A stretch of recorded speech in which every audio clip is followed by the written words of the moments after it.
Already দিয়ে দিচ্ছি, 401 notice দিয়েছি, থানায় এফআইআর করেছি। মমতা ব্যানার্জির বাড়িটাই বেআইনি, কলকাতা পোর্টের জায়গায়। ভোট যত এগিয়ে আসছে, রাজ্য রাজনীতিতে তত তরজা বাড়ছে। সেই তালিকায় নয়া সংযোজন ভবানীপুরে বিজেপির নির্বাচনী কার্যালয়। ভবানীপুর বিধানসভার অন্তর্গত 74 নম্বর ওয়ার্ডে আলিপুর ব্রিজের কাছে নির্বাচনী কার্যালয় তৈরি করেছে বিজেপি।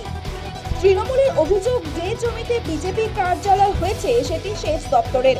ওই জমিতে নির্মাণ নিয়ে আদালতের স্পষ্ট নির্দেশিকা আছে, কিন্তু আদালতের নির্দেশকে বুড়ো আঙুল দেখিয়েই নির্মাণ কাজ চলছে।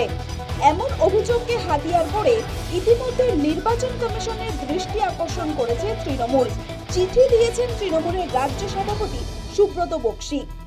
ভোট আবহে সরকারি জমিতে কার্যালয় নির্মাণের মতো গুরুতর অভিযোগকে বিজেপির বিরুদ্ধে হাতছাড়া করতে নারাজ তৃণমূল। কলকাতার মেয়র ফিরহাদ হাকিম বুঝিয়ে দিয়েছেন, বিষয়টি নিয়ে আইনি পথে হাঁটতে চলেছে ঘাসফুল শিবির। আমরা অলরেডি দিয়ে দিচ্ছি, 401 নোটিশ দিয়েছি, থানায় এফআইআর করে দিয়েছি। মানে ইলিগাল কনস্ট্রাকশন, জায়গাটাই ডিসপিউটেড, জায়গাটা গভর্নমেন্টের জায়গা। সেই জায়গায় আগে দখল করেছিল একটা গুন্ডা ছিল, কি নাম, বেশ জেলে আছে, হ্যাঁ হ্যাঁ ওই।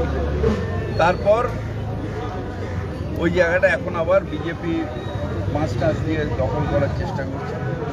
ওটা গভর্নমেন্ট ল্যান্ড, ওটা ইরিগেশনের জায়গা। মুখ্যমন্ত্রী মমতা বন্দ্যোপাধ্যায়ের কেন্দ্র হিসেবে পরিচিত ভবানীপুর থেকে এবারের ভোটে প্রার্থী রাজ্যের বিরোধী দলনেতা শুভেন্দু অধিকারী। হাই প্রোফাইল লড়াইয়ের কেন্দ্র ভবানীপুরেই সরকারি জমি দখল করে পার্টি অফিস নির্মাণের অভিযোগ যে আলাদা করে গুরুত্ব পাচ্ছে।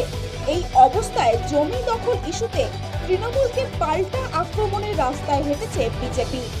বিরোধী দলনেতা শুভেন্দু অধিকারী মুখ্যমন্ত্রীর বাড়ির আইনি বৈধতা নিয়েই প্রশ্ন তুলেছেন। মমতা ব্যানার্জির বাড়িটাই বেআইনি, কলকাতা পোর্টের জায়গায়।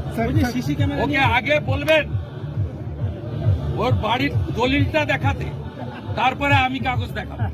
ও তো নিজেই জবরদখল করে।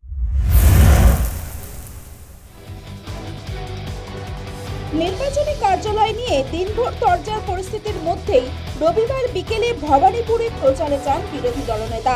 চেতলার দুটি ওয়ার্ডের কিছুটা অংশ ভবানীপুরের অন্তর্গত।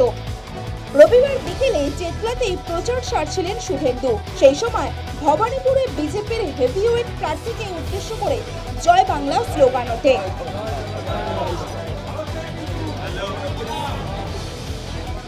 পাল্টা জয় শ্রীরাম ধ্বনি তোলেন বিজেপি সমর্থকেরা। এই ঘটনাকে কেন্দ্র করে উত্তেজনা ছড়ায়। News time.